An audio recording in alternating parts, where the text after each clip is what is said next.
I can't let you take your man's Warhammer, son. Now get off.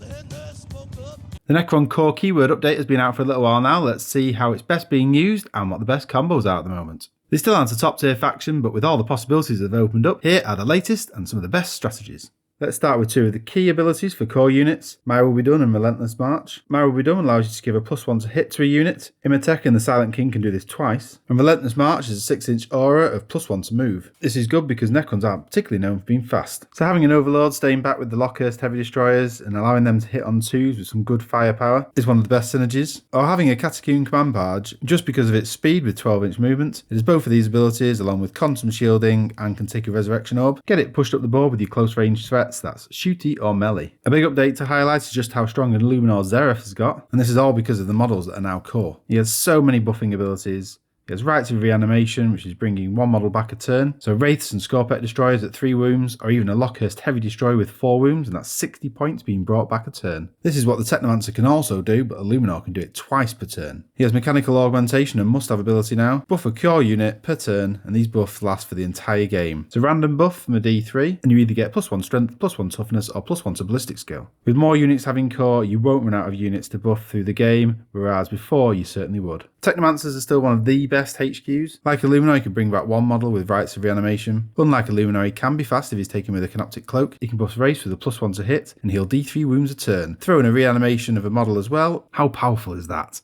Also, if you build your army in a particular way, he won't take up a battlefield role slot, which is great because of all the other HQs you want to take with Necrons. At 75 points, just take one. Anrak of the Traveller has now become good. He has all the usual Overlord buffs, and then he also has a +1 attack aura. So you want to send this guy up with your melee units, and he's pretty tough himself with 4 strength 8 attacks at -4 AP and 2 damage. Since you're putting him up close with the enemy because of melee units, you can use his Mind in the Machine ability, which can take control and use one of your opponent's vehicle's weapons against themselves. So imagine targeting a Relic Contemptor Dreadnought and rolling 3d6 to get 8+, then you can use a Twin Volkite Culverin for your own shooting. So Amrak won't keep up with Wraiths for more than one turn to give them the +1 attack, but he'll be less far behind with the Scorpet Destroyers. Flyers aren't really key for Necrons, but it's certainly interesting the Night Scythe can carry Scorpet Destroyers now. It can also carry Ophidian Destroyers, but no one's taking these instead of Wraiths at the moment. And a great option is to fly a character, possibly Amrak, with a blob of Scorpet Destroyers, and that will be a massive headache. The next big mention is for the Royal Warden. He gives shoot and charge after falling back to a unit.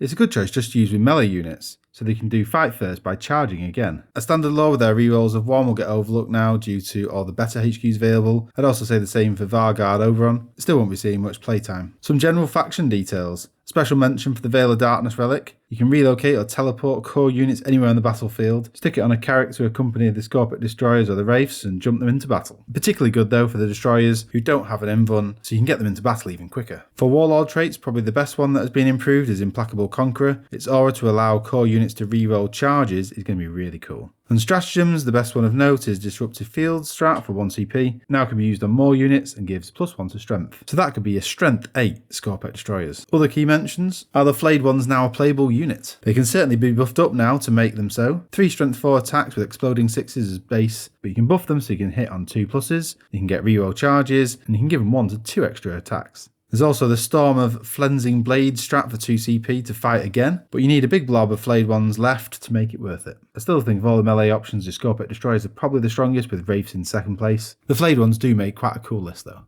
And let's not forget the Silent King. Super powerful in his own right, difficult to kill, stacked full of buffs, can reroll ranged hit rolls, reroll melee wound rolls, +1 to move, and +1 to hit with My Will Be Done that you can use twice. So all in all, some fantastic abilities are being opened up there. I hope you're getting your Necrons out for a play, and I'll see you soon. Bye.